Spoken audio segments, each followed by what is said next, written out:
Une carte mentale sur la chute du mur de Berlin qui entre dans le cadre du monde depuis le tournant des années 90. Alors, que peut-on retenir sur cette situation? Alors, la situation, tout d'abord, il faut faire un petit retour sur la naissance de ce mur. Alors, ce mur a été construit au cours de la guerre froide.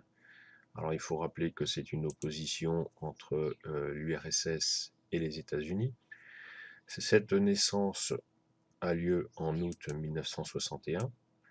Il y a eu 155 km de murs qui ont entouré le côté ouest de Berlin et 43 km qui ont coupé la ville en deux.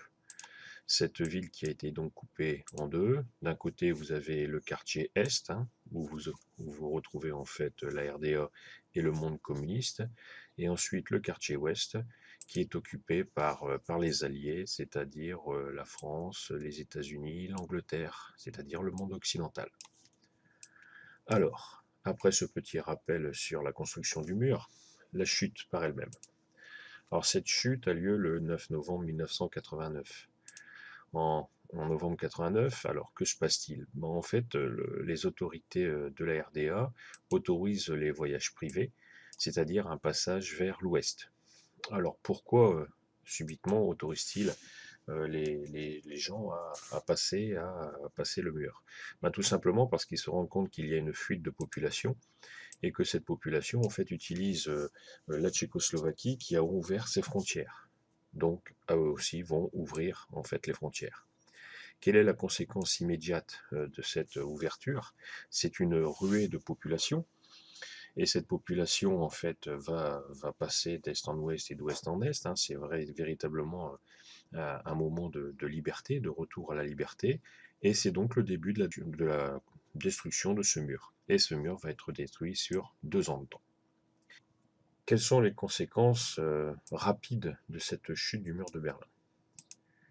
La première conséquence, c'est une libération de la domination communiste. À savoir aussi que ça a été quelque chose qui a été très rapide, soudain. Ce fut véritablement une surprise pour le monde entier. C'est aussi un retour à la démocratie. Et c'est aussi et surtout la réunification des deux Allemagnes qui va se faire en octobre 1990 avec le retour en fait comme capitale Berlin.